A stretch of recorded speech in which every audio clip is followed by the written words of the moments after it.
Red dust rose in thin clouds as the barefoot boy ran through the narrow streets of General Santos City. The Filipino sun was merciless, but Manny barely noticed the suffocating heat as he dodged between market stalls and street vendors. At just 12 years old, his eyes already carried a rare determination for his age, a silent strength that contrasted with his small, thin figure. Manny's stomach growled with hunger. It had been almost 2 days since he had eaten properly. Poverty was a constant shadow in his life, a presence as familiar as the smell of dried fish and tropical fruits that permeated the air of the port city. At home, 6 siblings waited for him to return with some money, any amount that could help put food on the family table. Among narrow alleys and zinc houses stacked on top of each other, Manny looked for opportunities. He sold loose cigarettes, cleaned shoes, carried bags at the market, any honest work he could find. But on that particular day, something different caught his attention when passing through a dimly lit alley. It was a small improvised gym where men trained boxing, punching bags made of cloth and sand. From that moment on, Manny's heart belonged to boxing. He began to frequent the small gym whenever he could, learning in secret, observing the movements, memorizing the techniques. When he finally gathered the courage to ask the trainer for a chance, he was met with laughter. He was too small, they said. Too skinny. Too weak. The years passed, and life continued to be relentless for the young Filipino. The family often slept hungry, and Manny often gave up his own meal so that his siblings could eat. But even in the most difficult moments, he never abandoned his boxing dream, training alone in the early morning before going to work, using cans filled with cement as weights. Manny's fate changed when, at 16, he managed to join the national amateur boxing team. It was his chance to escape poverty, to transform his calloused fists into instruments of survival, not only for himself but for his entire family.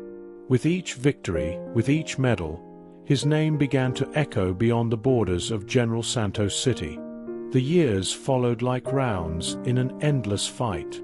Manny Pacquiao, the boy who once slept on the streets of General Santos, now had his name printed in newspapers around the world. His meteoric rise in international boxing seemed straight out of a fairy tale, an unlikely narrative that transformed each bout into a national event in the Philippines.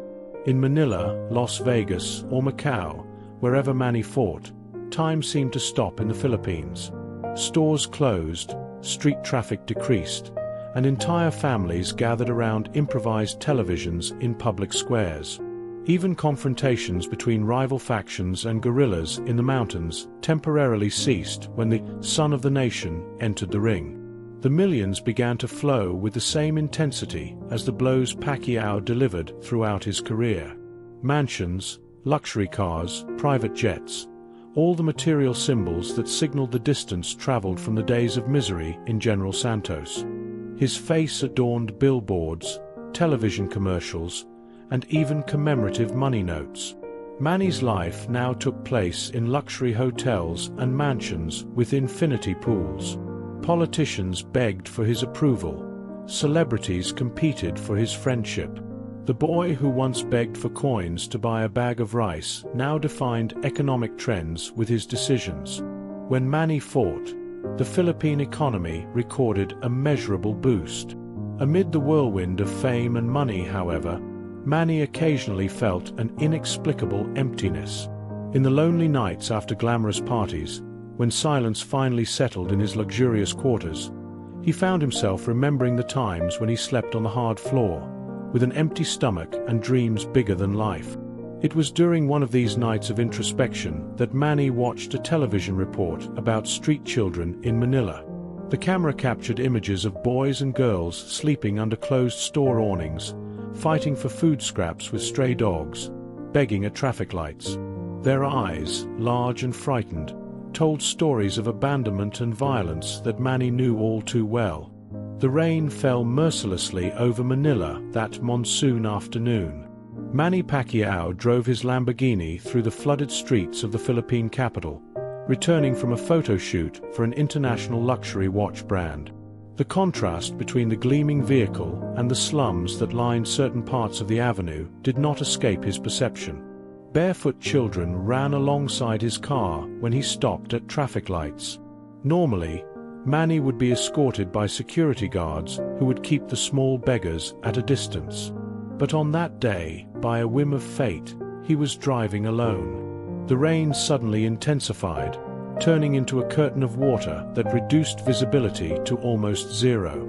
That's when he noticed a small figure running awkwardly along the sidewalk, carrying something in its arms that it was trying to protect from the rain.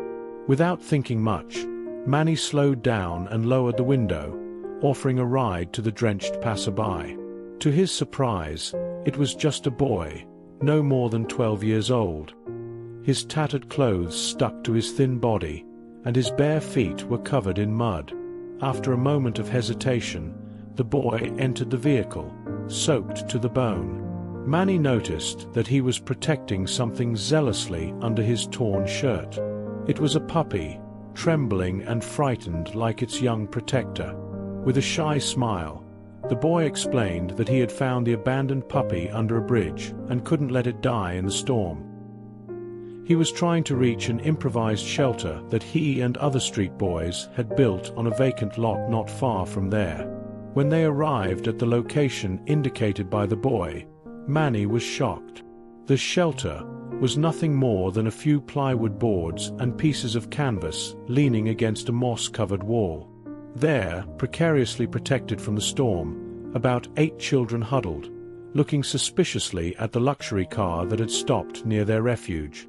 One of the older children, a teenager of approximately 15 with a black eye and a recent cut on his eyebrow, told Manny how he organized small fights between the street boys to get a few coins from passers-by. Proudly, he showed a torn and mended boxing glove he had found in the trash, his most precious possession. The announcement caught the Philippine media by surprise. At a hastily convened press conference in Manila, Manny Pacquiao, at the height of his career and fortune, declared that he would invest a significant part of his wealth in building free boxing training centers for street children throughout the country. The first would be erected exactly on the vacant lot where he had found the group of children weeks earlier. Reporters bombarded the boxer with questions about fiscal motivations, marketing strategies, or future political ambitions. Few understood when Manny, with the simplicity that always characterized him even in his moments of greatest glory, replied that he was just giving back to life what it had given him: a chance.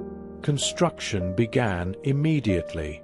Where before there was only canvas and rotten wood, cranes and excavators now worked day and night.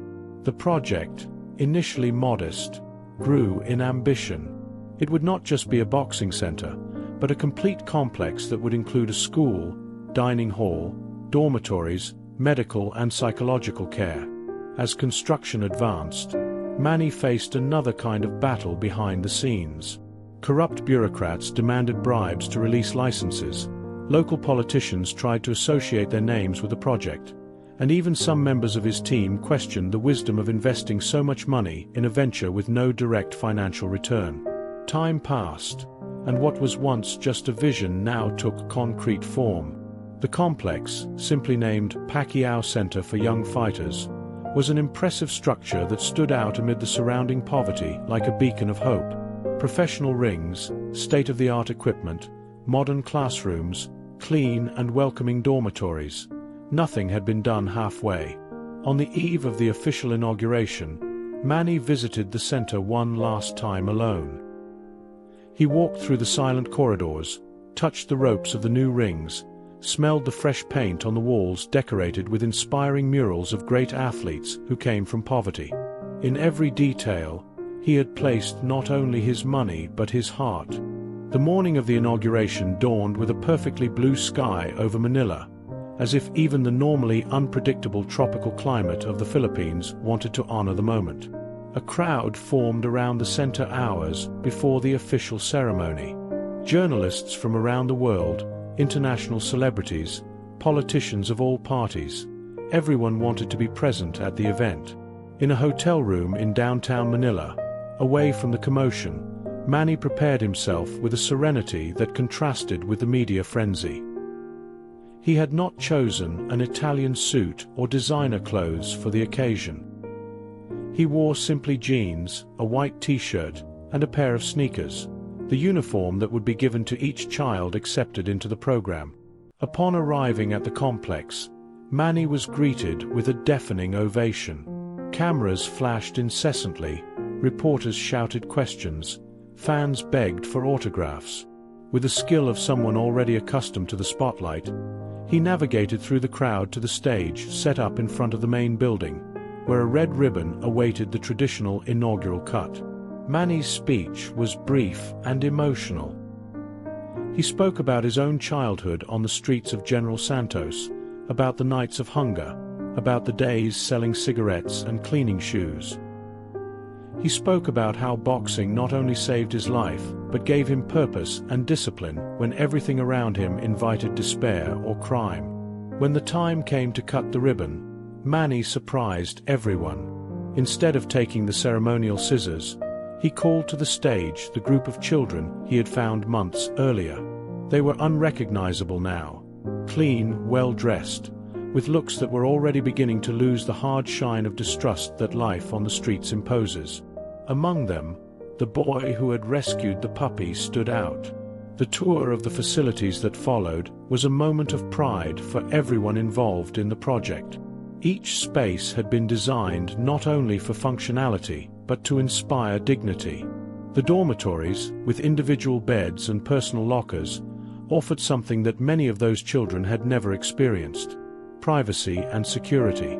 The routine at the Pacquiao Center for Young Fighters began the day after the inauguration. The sun had not yet risen when the first instructors arrived, preparing the equipment, organizing schedules, reviewing the files of the 50 children who would form the first class.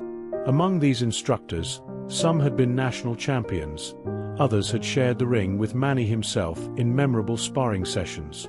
The children woke up in their new rooms, many still disoriented by the abrupt change in reality.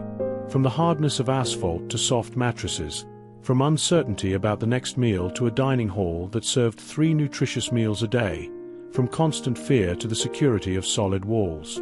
For some, it was the first night of truly peaceful sleep in years, perhaps in their entire lives. Breakfast was served at 6, a simple but abundant feast of rice, eggs, tropical fruits, and milk, luxury items for stomachs accustomed to leftovers or the emptiness of hunger. Wide eyes stared at the trays, hesitant hands took small portions at first, as if fearing that the food might disappear if consumed too quickly. Gradually, as they understood that there would be more, the plates were filled with larger portions. At 7, they gathered in the main gym for the first training session. Manny Pacquiao was there, contrary to expectations that his participation would be merely ceremonial. Dressed in simple training clothes, without badges or sponsor logos, he positioned himself in the center of the main ring and asked the children to approach. The looks of admiration and disbelief said it all. For those boys and girls, it was as if a god had descended to earth to walk among mortals. The first activity was not boxing, but basic conditioning. Manny explained the importance of physical discipline even before learning fighting techniques. Light running, adapted push-ups, simple crunches, exercises that worked fragile bodies, but with potential. Some of the older boys, accustomed to improvised fights on the streets, showed frustration at not going straight to the punching bags or rings. Others, especially the younger ones, found difficulty in completing even the most basic exercises. However, the magic of the first day was not in the physical activities, but in the transformation that was already beginning to occur in the eyes of those children. The spark of hope, timid at first, now grew like a flame. For the first time, many of them could glimpse a future that was not defined by the limitations of poverty or the cruel determinism of the streets. 6 months had passed since the inauguration of the center. What had begun with 50 children now housed 200, with a waiting list 3 times larger. What was a single building had expanded to a complex of 5 buildings, each dedicated to a different facet of child development: sports, education, health, arts, and housing. International headlines celebrated the success of the initiative, and delegations from other countries visited the site, seeking inspiration for similar projects. But the true success story was not in the impressive numbers or media attention, but in the individual transformations that occurred silently within the center's walls. Children who arrived malnourished gained weight and height at a surprising rate. Empty looks of distrust gradually filled with curiosity and hope. Hands that previously only knew the gesture of begging for alms now executed with increasing precision the techniques of boxing. Among these stories of transformation, none was more remarkable than Angelo's, the boy whom Manny had found in the rain protecting a puppy. Of all the center's residents, he was perhaps the shyest and most reserved, often found in corners observing more than participating. In the first months, he barely spoke during meals or training sessions, as if he were waiting to wake up at any moment and discover that everything was just an elaborate dream. Everything changed during a surprise visit from Manny, 3 months after the inauguration. The champion was observing a collective training when he noticed Angelo executing a perfect jab, with a technical precision that was surprising for his age and limited experience. Approaching the boy, Manny offered to hold the focus pads, an honor usually reserved for the most experienced trainers.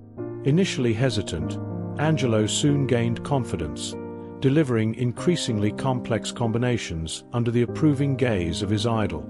After training, Manny invited Angelo for a private conversation. In the room that served as his office at the center, simple but functional, the world champion asked the boy what he liked most about boxing. The answer came low, almost inaudible. It wasn't the chance to one day be rich or famous, not even the possibility of traveling outside the Philippines. What Angelo valued most was the feeling of control. For the first time in his life, he felt he had some power over his own body, over his future, over his story. The conversation lasted more than an hour. Manny talked about his own journey, not the polished and heroic version he told in interviews, but the raw reality. The moments of doubt, the humiliating defeats at the beginning of his career, the nights crying from hunger and despair. Angelo, in turn, revealed details of his own story that he had never shared. The death of his parents in a typhoon when he was only 6 years old, the 2 years living with a sick grandmother until she also passed away, and finally, the 3 years alone on the streets of Manila. When the conversation ended, something had changed in Angelo. The wall of silence and distrust he had built around himself was beginning to show cracks. In the following days, the trainers noticed a transformation. The shy boy now asked more questions, trained with more intensity, even smiled occasionally. His dog, Champion, a name chosen by Angelo himself, had become a constant presence at the center, accompanying him to all permitted activities, like an extension of his own developing personality. But the deepest change was in the boy's eyes. The emptiness had been replaced by something that Manny immediately recognized when he saw him again: purpose. It was the same look that he himself had discovered decades earlier, when he understood that boxing could be more than a sport. It could be a way out of poverty, a way to redefine his destiny. 3 years had passed since the inauguration of the first Pacquiao Center for young fighters in Manila. What had begun as a single building on a vacant lot had transformed into a network of 15 centers spread throughout the Philippine archipelago, from Luzon to Mindanao, each serving hundreds of children previously without hope or future. The impact was already measurable in impressive statistics: reduction in juvenile crime in the areas served, increase in literacy rates, decrease in cases of child malnutrition. But the numbers, however eloquent, did not tell the complete story. The true revolution was in the individual stories, in lives transformed one by one, in hope restored to entire communities. On an intensely hot afternoon, typical of the Philippine summer, Manny was visiting the original center in Manila. Although his schedule was increasingly filled with political commitments, he made sure to find regular time to personally see the progress of the young people. Walking through the familiar corridors, He observed with satisfaction the frames on the walls, photographs of previous classes, certificates from competitions, newspaper clippings celebrating students' achievements. In the main gym, an internal competition was underway. Dozens of young fighters, divided by weight and age categories, demonstrated their skills before a small audience of family members, staff, and former students. The technical quality was impressive. Many of those boys and girls already exhibited the refinement and discipline of professional boxers, the result of years of consistent training and quality guidance. One fight in particular caught Manny's attention. In the central ring, two young men of approximately 17 years old demonstrated not only impeccable technique, but also the mutual respect and ethics that were trademarks of the program. When the referee declared the winner, the two opponents embraced with genuine camaraderie, before saluting the trainers in the opposite corners. The winner, to the surprise of few, was Angelo, the same boy that Manny had found protecting a puppy in the rain years earlier. Now a tall and confident teenager, Angelo had become not only the most promising fighter in the program, but also an example for the younger ones, often assisting the trainers and mentoring newcomers. After the competition, Manny met with Angelo and other veteran students in a small conference room. It wasn't a formal meeting, but a moment of sharing and reflection. One by one, the young people told their stories, connecting the past on the streets to the present of opportunities and the future they could now envision. Some spoke of plans to become professional boxers, others of scholarships they had won for universities, still others of the desire to become trainers or administrators in the centers, completing a cycle of mentorship. Angelo, when his turn came, surprised everyone. His dream was not to follow in Manny's footsteps in professional boxing, although he certainly had the talent for it. Instead, he spoke of medicine. He wanted to become a doctor and return to the center as a volunteer, offering care to the street children who continued to arrive daily. Boxing had given him discipline, confidence, and purpose, but his true vocation, he had discovered, was healing. At that moment, observing the group of young people transformed by the program, Manny Pacquiao felt an emotion different from any he had experienced throughout his career in the ring. It wasn't the adrenaline of victory or the ecstasy of a perfect knockout. It was something deeper, more permanent.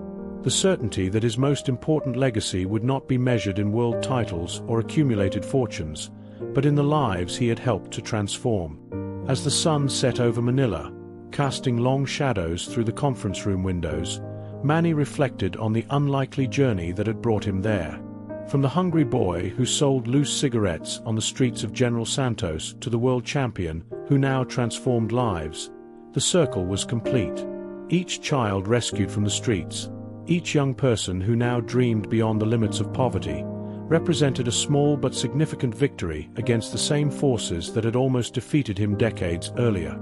The true champion, Manny understood now, was not the one who accumulated belts or riches, but the one who used his platform to elevate others, to create opportunities where before there was only despair.